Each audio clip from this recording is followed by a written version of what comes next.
Hello viewers, welcome to Bulli cooking programme. আশা করি আপনারা সবাই ভালো আছেন। এই যে আজকে আবার আমি চলে এসেছি একটা নতুন রেসিপি নিয়ে। রেসিপিটা হলো কাঁঠালের বড়া বড়া বা ফুলুরি। এই বড়াটা খেতে কিন্তু অসাধারণ। এই দেখুন, উপরে যেমন মচমচে হয়, ভিতরে তেমন একেবারে নরম তুলতুলে। এটা কিন্তু খেতে অসাধারণ। একবার করে খেয়ে দেখবেন, খেতে খুবই ভালো লাগে। এই দেখুন একটা পাকা কাঁঠাল, এর থেকে আমি কিছু কোয়া বের করে নেব।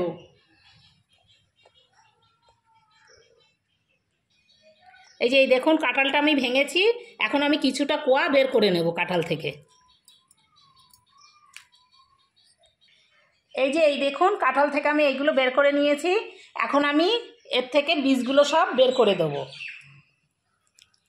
এই যে বীজ বের করার সময় একটা জিনিস খেয়াল রাখবেন, এই যে কাঁঠালের বীজের সঙ্গে কিন্তু এই যে এই কালো মতো একটা এই অংশ থাকে, এই অংশটা কিন্তু অবশ্যই বাদ দিয়ে দেবেন। এটা বাদ না দিলে কিন্তু পেটে লাগে এটা খেলে। এই যে এই অংশটা, এখন আমি একটা একটা করে সব বীজগুলো ছাড়িয়ে নেব। এই দেখুন আমি মিক্সিতে পিষে নিয়ে এসেছি, এখন আমি ঢেলে নেব এটা।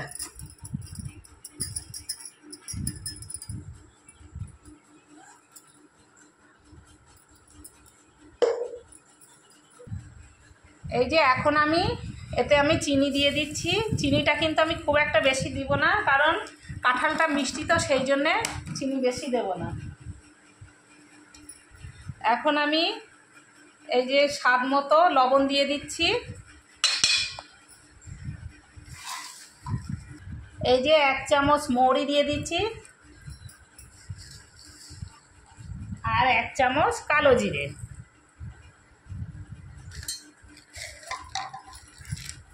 আর এই যে একটু বেকিং সোডা।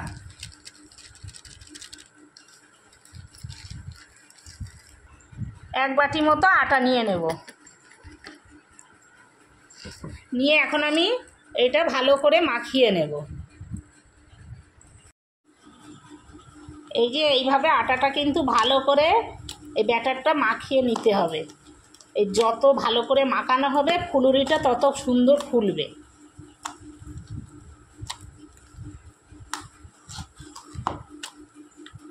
এখন আমি কড়াইতে তেল দিয়ে দিচ্ছি।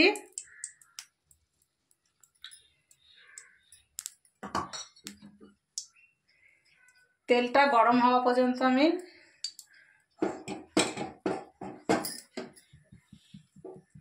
গরম হয়ে গিয়েছে, এখন আমি এই যে একটা একটা করে সব তেলে ছাড়বো।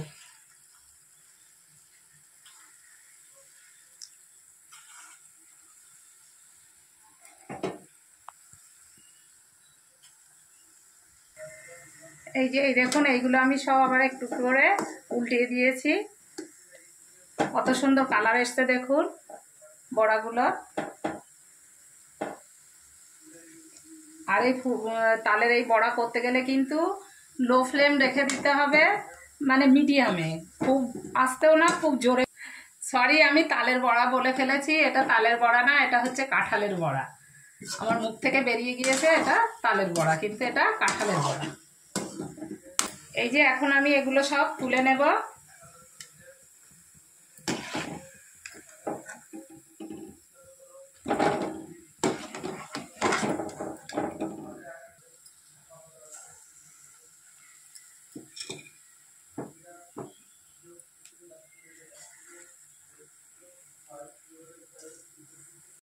ব্যাস, এই যে হয়ে গেল আমার কাঁঠালের বড়া। এটা বড়াও বলে, অনেকে আবার ফুলুরিও বলে, যে যেটা বলে বলে আমরা বড়া বলি, কাঁঠালের বড়া।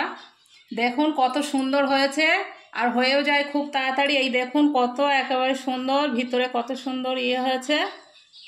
এটা কিন্তু খেতেও অসাধারণ লাগে। অনেকে হয়তো কাঁঠাল খায় না, তারাও একবার এইভাবে করে খেয়ে দেখতে পারে, খুবই ভালো লাগবে খেতে। আমার এই কাঁঠালের বড়ার রেসিপিটা কেমন হয়েছে কমেন্টসে জানাবেন। আমার এই রেসিপিটা যদি ভালো লেগে থাকে তাহলে লাইক, শেয়ার, সাবস্ক্রাইব করে আমার পাশে থাকবেন, আর বেল আইকনটা অবশ্যই অল করে রাখবেন, তাহলে সমস্ত রেসিপি চলে যাবে আপনাদের কাছে প্রথমে। আর আমার এই চ্যানেলে সমস্ত রকমের রেসিপি ছাড়া থাকে, যদি দেখতে চান দেখে নেবেন। আর এতক্ষণ ধরে যারা দেখছেন তাদের অশেষ ধন্যবাদ। আপনারা ভালো থাকুন, সুস্থ থাকুন। ওকে, খোদা হাফেজ।